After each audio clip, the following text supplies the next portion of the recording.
আলহামদুলিল্লাহি রাব্বিল আলামিন ওয়াসসালাতু ওয়াসসালামু আলা সাইয়্যিদিল মুরসালিন আম্মা বা'দ ফাআউযু বিল্লাহি মিনাশ শাইতানির রাজীম বিসমিল্লাহির রহমানির রহিম আসসালাতু ওয়াসসালামু আলাইকা ইয়া রাসূলাল্লাহ ওয়া আলা আলিকা ওয়া আসহাবিকা ইয়া হাবিবাল্লাহ আসসালাতু ওয়াসসালামু আলাইকা ইয়া নাবিয়াল্লাহ ওয়ালা আলিকা ওয়া আসহাবিকা ইয়া নূর আল্লাহ।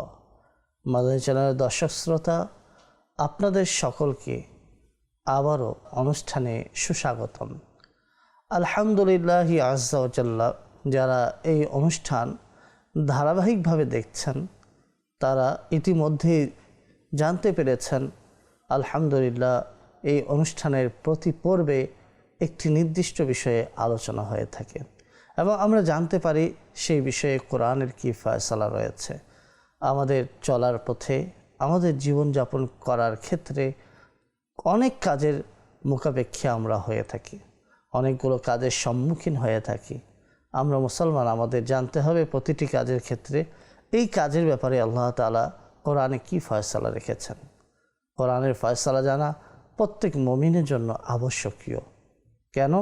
কারণ আপনি একটি কাজ করছেন, কোরআনের ফয়সালা যদি আপনি না জানেন, কোরআনের ফয়সালার বিপরীত যদি আপনি কাজ করেন, তাহলে আপনি আল্লাহ তাআলার প্রকৃত বান্দা হওয়ার পরিচয় ধারণ করতে পারলেন না। আপনি যথাযথভাবে সেই কাজটি আল্লাহর আনুগত্যতায় আদায় করতে পারলেন না, বরং আপনি পথভ্রষ্টতার পথের মধ্যে এক ধাপ এগিয়ে গেলেন। তাই আমাদের বুঝতে হবে যে কোরআনের ফয়সালা কোন বিষয়ে কি রয়েছে তা আমাদের জানা আবশ্যক। নবী করিম রউফুর রহিম সাল্লাল্লাহু তাআলা আলাইহি ওয়াসাল্লামের প্রতি দুরূদ ও সালাম পেশ করা অগণিত ফজিলত রয়েছে। আসুন একটি হাদিস আমরা শ্রবণ করে নিই।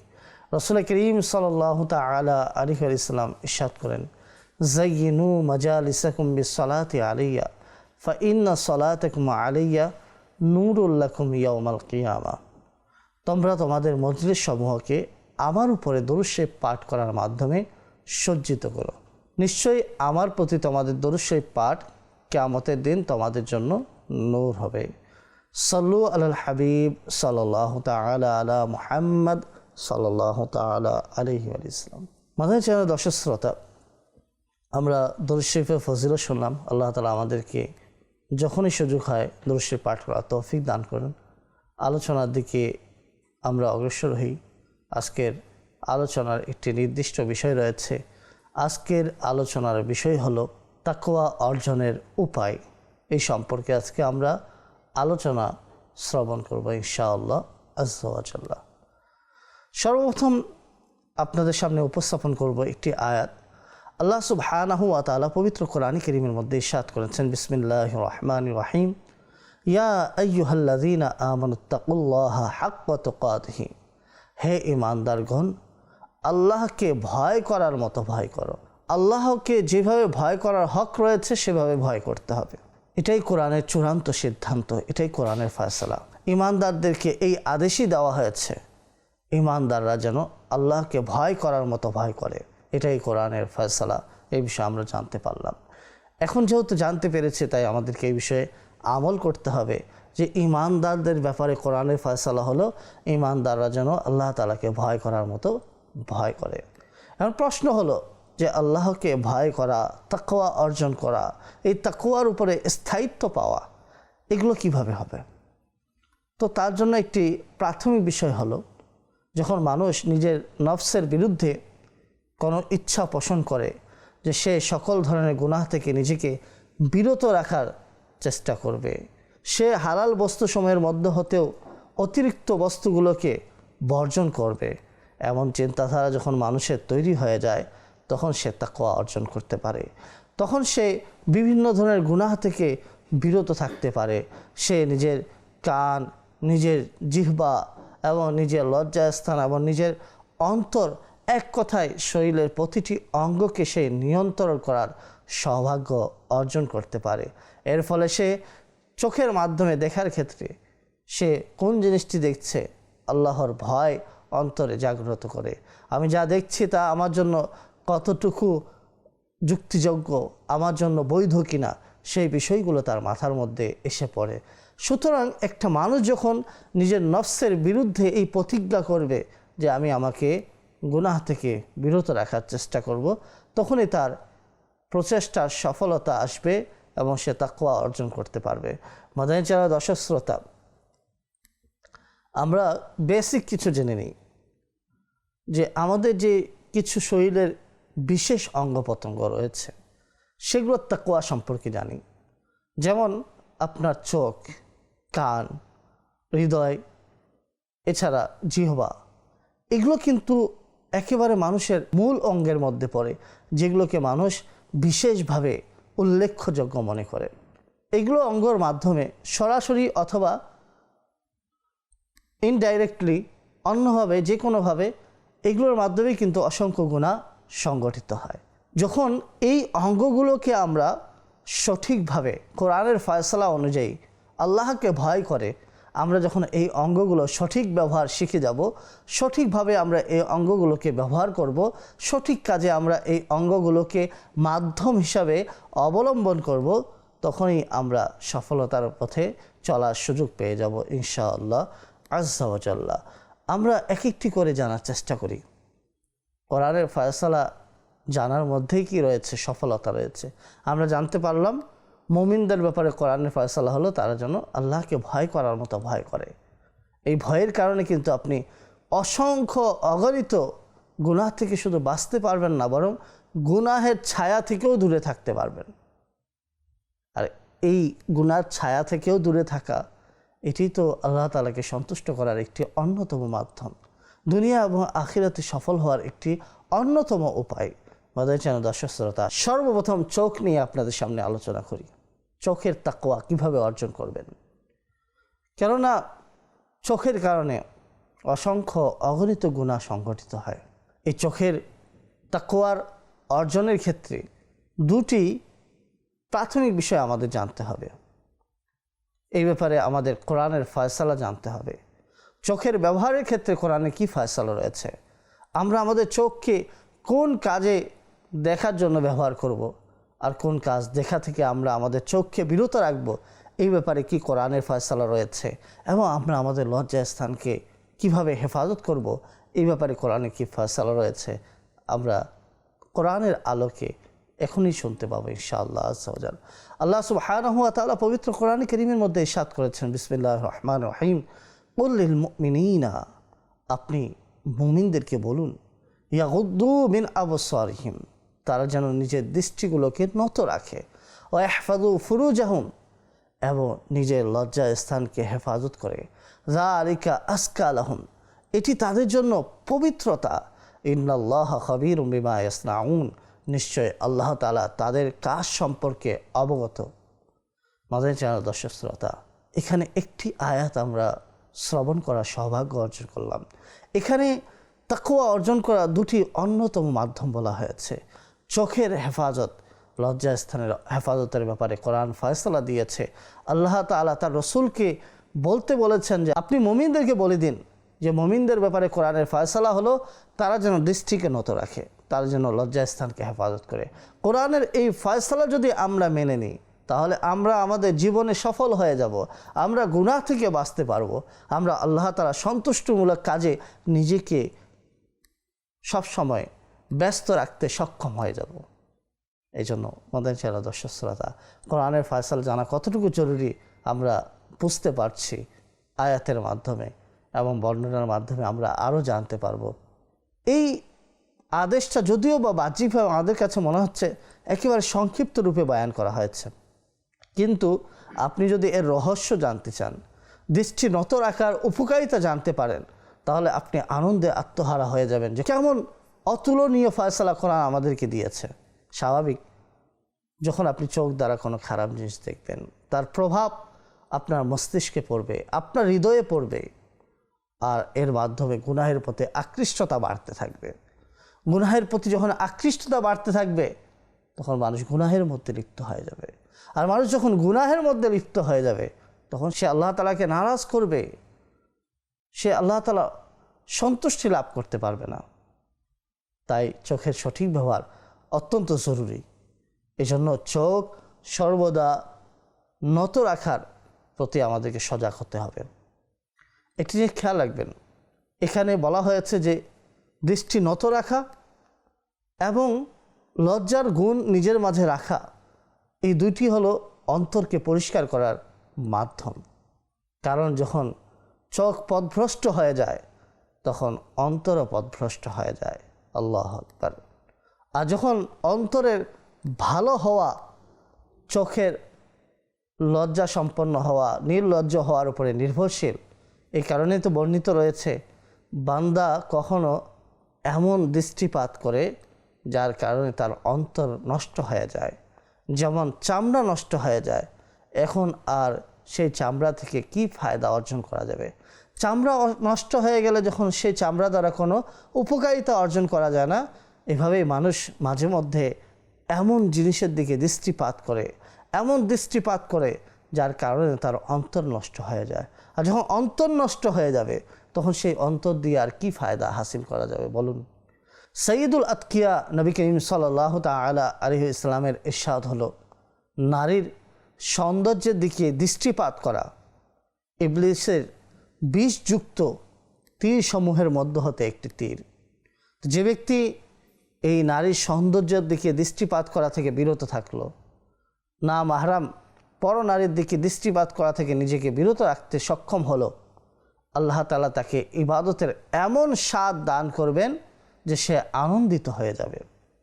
আসলে আমরা গুনাহ করতে আনন্দ অনুভব করি, নেকির কাজে আমরা আনন্দ অনুভব করতে পারি না। তার কারণ কি? তার কারণ হলো আমরা গুনাহের স্বাদ অনুভব করতে শিখেছি, গুনাহের মধ্যে নিজেকে ডুবিয়ে দিতে শিখেছি।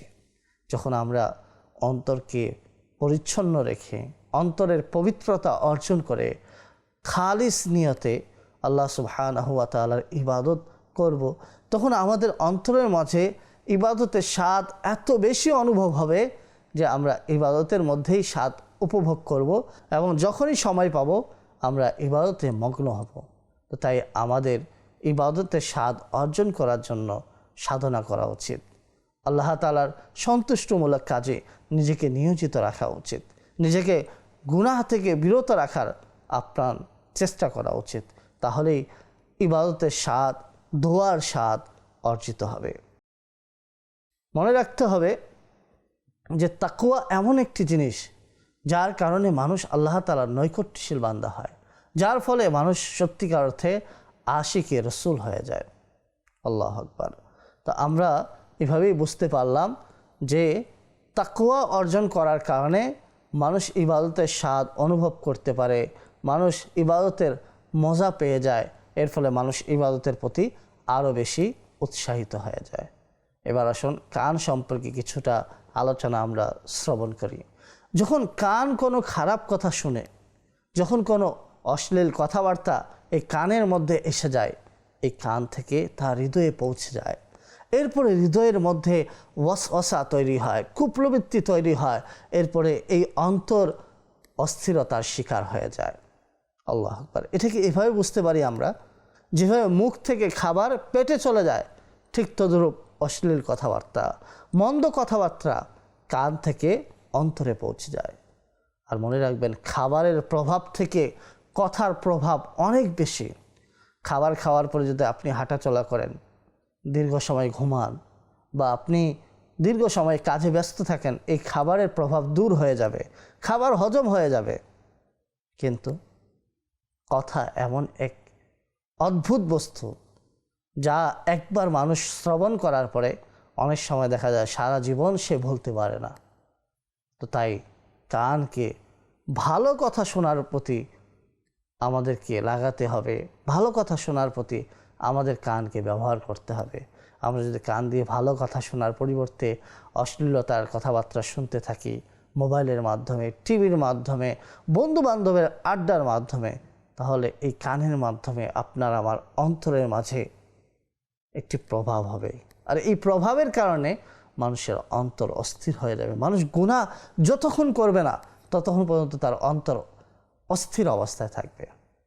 তার মানে বোঝা গেল, মুমিনদের জন্য কোরআনের ফয়সালা হলো তারা যেন দৃষ্টিনত রাখে, মুমিনদের জন্য কোরআনের ফয়সালা হলো তারা যেন নিজের লজ্জাস্থানকে হেফাজত করে। মাদানী চ্যানেল দর্শক শ্রোতা, এই কিছু বিশেষ অঙ্গ আছে যেগুলোর কারণে অধিকাংশ গুনাহ সংগঠিত হয়ে যায়। মানুষ যদি এই অঙ্গগুলোকে কন্ট্রোল করা শিখে যায়, মানুষ যদি এই অঙ্গগুলোকে নিয়ন্ত্রণ করতে শিখে যায়, তাহলে সে অসংখ্য গুনাহ থেকে নিজেকে বিরত রাখতে সক্ষম হয়ে যাবে। এবার আসুন জিহ্বার কথা বলি। এই জিহ্বা দ্বারাও অসংখ্য অগণিত গুনাহ সংগঠিত হয়। কেউ যদি এই জিহ্বার সঠিক ব্যবহার পদ্ধতি সে যদি জেনে যায়, তাহলে এই জিহ্বা তার ইবাদতের অন্যতম মাধ্যম হবে, এই জিহ্বা তার নাজাতের অন্যতম মাধ্যম হবে, এই জিহ্বা তার পুরো শরীরকে হেফাজতের একটি অন্যতম মাধ্যম হবে। একজন সাহাবী রসুল হজরতে মুহাম্মদ মুস্তাফা রসুল আরবি সাল্লাল্লাহু তাআলা আলাইহি ইসলামের দরবারে উপস্থিত হয়ে আরজ করল, আপনি আমার ব্যাপারে সর্বাধিক কোন বস্তুর ভয় রাখেন, অর্থাৎ কোন বস্তু নিয়ে আপনি ভয় রাখেন? তখন নবী করিম সাল্লাল্লাহু তাআলা আলাইহি ইসলাম নিজের জিহ্বা মুবারক ধরে ইরশাদ করলেন এই জিনিসের, অর্থাৎ এই জিহ্বার। সাহাবী রাসূলুল্লাহ সাল্লাল্লাহু আলাইহি ওয়াসাল্লামকে জিজ্ঞেস করলেন, যার ভাবার্থ হলো, ইয়া রাসূলুল্লাহ সাল্লাল্লাহু আলাইহি ওয়াসাল্লাম, আমার ব্যাপারে আপনার কোন বিষয়ে বেশি ভয় লাগে? রাসূল করিম সাল্লাল্লাহু আলাইহি ওয়াসাল্লাম নিজের জিহ্বা মুবারক ধরে দেখিয়ে দিলেন এই বিষয়ের। কারণ এই জিহ্বা মানুষকে ধ্বংস করে দেয়, আবার এই জিহ্বা মানুষকে মর্যাদাবান করে তোলে। এই জিহ্বার কারণেই মানুষ জাহান্নামের জ্বালানি হবে, আর এই জিহ্বার কারণেই মানুষ জান্নাতে প্রবেশ করার সৌভাগ্য অর্জন করবে। সকল অঙ্গের সঠিক হওয়া এবং সকল অঙ্গের মন্দ হওয়া, এই সবগুলো জিহ্বার উপরে নির্ভর। সুতরাং বর্ণিত রয়েছে, যখন মানুষ সকালে জাগ্রত হয়, তখন সবগুলো অঙ্গ জিহ্বাকে বলে, আমরা তোমাকে খোদার ওসিলা দিচ্ছি, তুমি সঠিক থাকো। কেননা যদি তুমি সঠিক থাকো তাহলে আমরাও সঠিক থাকব, আর যদি তুমি বাঁকা হয়ে যাও তাহলে আমরাও বাঁকা হয়ে যাব। এই হাদিস থেকে আমরা কি শিক্ষা পেলাম? এই হাদিসের ভাবার্থ থেকে আমরা কি জানতে পারলাম? তার মানে বোঝা গেল যে এই হাদিসের ভাবার্থ থেকে জিহ্বা হলো সকল অঙ্গের সরদারের মতো কাজ করে। এই জন্যই তো মানুষ যখন সকালে ঘুম থেকে জাগ্রত হয়, তখন সকল অঙ্গ তাকে উদ্দেশ্য করে আহ্বান করতে থাকে, হে জিহ্বা তুমি সঠিক থাকিও, তুমি সঠিক থাকলে আমরাও সঠিক থাকতে পারবো। তুমি যদি মন্দ কথাবার্তায় লিপ্ত হয়ে যাও, তুমি যদি মন্দ ব্যবহার করো, তাহলে আমরাও বেঠিক হয়ে যাব। মাদানী চ্যানেল দর্শক শ্রোতা, আমাদের অঙ্গগুলোর তাকওয়া অর্জন করা, আমাদের অঙ্গগুলোকে গুনাহ থেকে বিরত রাখা কতটুকু জরুরি, একটা আরেকটার সাথে সম্পৃক্ত। আল্লাহু আকবার। এবং জিহ্বার হেফাজত না করা আমল বিনষ্ট করে দেওয়ার একটি মাধ্যম। কেননা জিহ্বার সঠিক ব্যবহার না করার কারণে এই জিহ্বা মানুষকে গুনাহের দিকে নিয়ে যায়, যেমন গীবত ইত্যাদি। আর গুনাহের অভ্যাস করা, গুনাহ সম্পন্ন করা, এটা হলো তাকওয়ার বিপরীত। সুতরাং একটি প্রবাদ বাক্য রয়েছে, যে বেশি বলে সে বেশি ভুল করে, যে বেশি বলে সে বেশি ভুল করে। তাই আমাদের খেয়াল রাখতে হবে যে আমরা যখন কথা বলবো তার আগে ভেবে নিব যে আমি কি বলছি, এর মাঝে কোনো কল্যাণ আছে? যাকে বলছি তার জন্য কল্যাণ আছে, আমার জন্য কোনো কল্যাণ আছে, নাকি অযথা একটা কথা বলছি, এমনি একটা কথা আমার মুখ থেকে বের হয়ে যাচ্ছে, যার ফলে আমাকে ভয়াবহ শাস্তির জন্য অপেক্ষা করতে হবে। এই জন্য আমাদেরকে একটু সতর্ক হতে হবে, খেয়াল রাখতে হবে যে তাকওয়া অর্জনের স্বভাব গড়ে তুলতে হবে।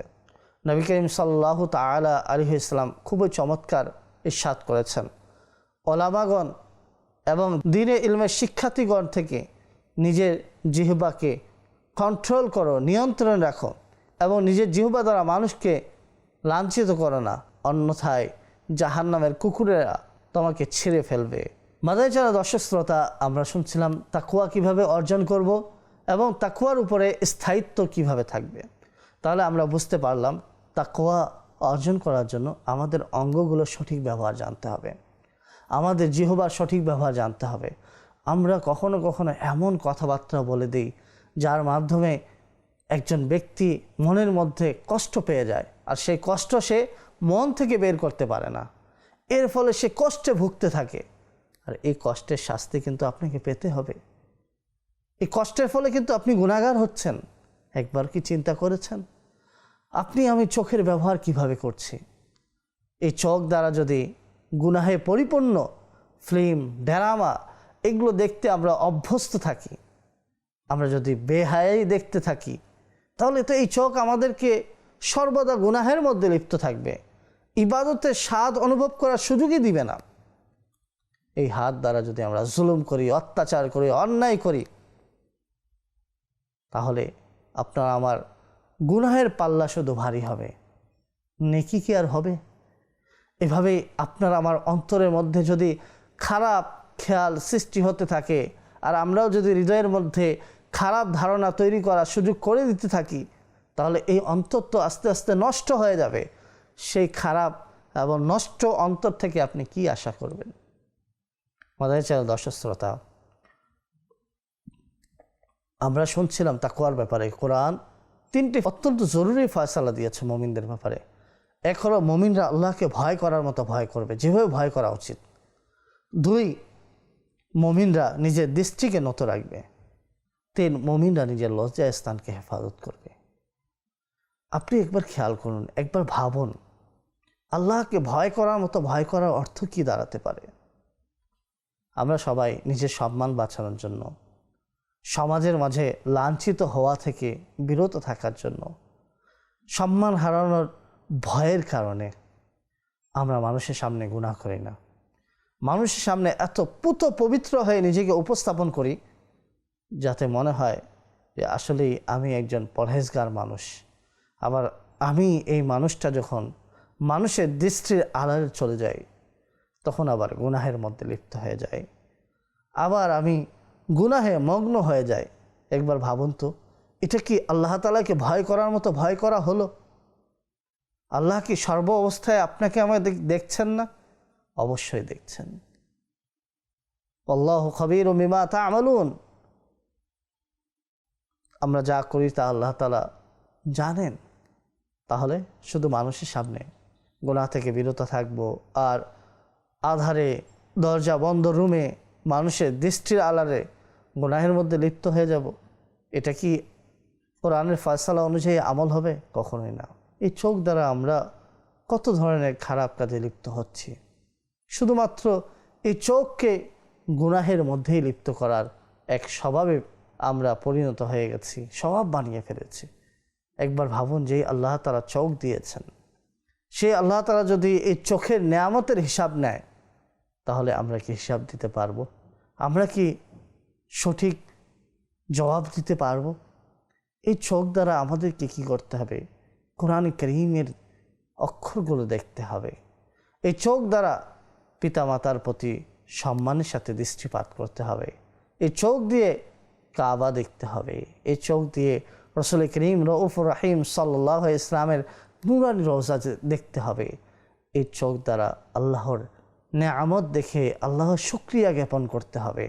এই হাত দ্বারা কোরআন কারীম স্পর্শ করতে হবে। এই হাত সেজদায় ব্যবহার করতে হবে। এই হাত দ্বারা পিতামাতার খেদমত করতে হবে। এই হাত দ্বারা হালাল উপার্জন করে সন্তান, স্ত্রী, পরিবর্গের মুখের মধ্যে হালাল লুকমা তুলে দিতে হবে। এই হাত দ্বারা অসহায় ব্যক্তির হাত ধরে তার পাশে দাঁড়াতে হবে। এই হাত দ্বারা দিশেহারা পথিকের হাত ধরে তাকে পথ দেখিয়ে দিতে হবে। এটাই হবে হাতের সঠিক ব্যবহার। এভাবেই পা রয়েছে। পা দিয়ে যেতে হবে মসজিদে নামাজ আদায় করার জন্য, পা দিয়ে যেতে হবে পিতামাতার আদেশ পালন করার জন্য, পা দিয়ে যেতে হবে দ্বীনি প্রতিষ্ঠানে মাদ্রাসা তলাবে ইকরামের জিয়ারত লাভ করার জন্য। এই পা দিয়ে হেঁটে যেতে হবে মক্কার জিয়ারত করার জন্য, রাসূল করিম সাল্লাল্লাহু আলাইহি ইসলামের নূরানি রওজা জিয়ারত করার জন্য। এই পা দিয়ে হাঁটতে হবে হালাল উপার্জন করার মাধ্যমে, আর হালাল উপার্জনের মাধ্যমে নিজের শরীরের প্রতিটি অঙ্গকে পুত পবিত্র রাখার চেষ্টা করতে হবে। তখনই তাকওয়া অর্জন হবে, আর তাকওয়ার উপরে স্থায়িত্ব লাভ করা সম্ভব হবে। মাদানী চ্যানেল দর্শক শ্রোতা, এই ব্যাপারে আমরা কোরআনের ফয়সালা জানতে পারলাম। প্রকৃত মুসলমানকে জানেন? আল মুসলিমু মান সালিমা আল মুসলিমুনা মিন লিসানিহি ওয়া ইয়াদিহি। প্রকৃত মুসলমান হলো সে যার হাত এবং জিহ্বা দ্বারা অপর মুসলমান নিরাপদ থাকে। তো আপনাকে আমাকে খেয়াল করতে হবে, আপনার আমার হাত দ্বারা অপর মুসলমান নিরাপদ কিনা, আপনার আমার হাত দ্বারা অপর মুসলমান সুরক্ষিত কিনা, আপনার আমার জিহ্বা দ্বারা অপর মুসলমান সুরক্ষিত কিনা। গালিগালাজ করা এই জিহ্বার মাধ্যমে অপর মুসলমানের অন্তরে কষ্ট দেওয়া, এগুলো গুনাহের কাজ। এই জিহ্বার নেয়ামত আল্লাহ তাআলা আমাদেরকে গালিগালাজ করার জন্য দেন নাই, ঝগড়া করার জন্য দেন নাই, ফাহিশা কথা বলার জন্য দেন নাই। এই জিহ্বার নেয়ামত দিয়েছেন আল্লাহ তাআলা যাতে আমরা খাবার খাওয়ার সময় এই জিহ্বা দ্বারা সাহায্য নেই, আমরা যেন এই জিহ্বা দ্বারা সুন্দরভাবে সদাচরণমূলক কথা বলতে পারি, আমরা যেন এই জিহ্বা দ্বারা সৎ কাজের আদেশ প্রদান, অসৎ কাজ থেকে বাধা প্রদান করতে পারি। এই জিহ্বা দ্বারা যেন আমরা পিতামাতার সাথে সুন্দরভাবে কথা বলতে পারি, এই জিহ্বা দ্বারা যেন আমরা দিনের দাওয়াত মানুষের কাছে পৌঁছে দিতে পারি, এই জিহ্বা দ্বারা যেন আমরা আল্লাহ তাআলা জিকির ও আজকার, তার রাসূল করিম সাল্লাল্লাহু আলাইহি ইসলামের দুরূদ জপতে পারি। এটাই তো এই জিহ্বার নেয়ামতের কার্যকারিতা। আমরা ব্যবহার করছি কোন দিকে? অন্তরে রাখতে হবে আল্লাহ তাআলার ভয়। মনে রাখবেন, অন্তরের প্রশান্তি আল্লাহ তাআলা জিকিরের মাধ্যমে অর্জিত হয়। যে ব্যক্তি গুনাহের মধ্যে অভ্যস্ত হয়ে যায়, সে গুনাহ ছাড়া আর কিছুই দেখতে পারে না। এই কারণে তার অন্তর যখন অস্থির হয়ে যায়, সে শান্তি পাওয়ার জন্যও গুনাহাতে লিপ্ত হয়। এই জন্য নেককার হতে হবে, মুত্তাকি হতে হবে, গুনাহ থেকে বিরত থেকে জীবনযাপন করতে হবে, তাহলেই সম্ভব গুনাহ থেকে বিরত থেকে আল্লাহ তাআলা সন্তুষ্টমূলক কাজে নিয়োজিত থাকা সম্ভব। রাত আর দিন যেভাবে একত্রে থাকতে পারে না, একসাথে হতে পারে না, রাত হলে দিন থাকবে না, দিন থাকলে রাত থাকবে না, ঠিক তদ্রূপ আপনার অন্তরে যদি অশ্লীলতা থাকে তাহলে সেখানে ভালো জিনিস থাকবে না। আর যদি আপনার অন্তর কোরআনের নূর দ্বারা আলোকিত থাকে তাহলে সেখানে খারাপ চিন্তাধারা থাকতে পারে না। আমরা যা কিছু শ্রবণ করেছি, আল্লাহ সুবহানাহু ওয়া তাআলা আমাদেরকে এর উপরে আমল করা, অন্যের নিকট পৌঁছে দেওয়ার তৌফিক দান করুন। আমিন বিজাহি নবিল আমিন। সল্লু আলাল হাবিব সাল্লাল্লাহু তাআলা আলা মুহাম্মদ সাল্লাল্লাহু তাআলা আলাইহি ওয়াসাল্লাম।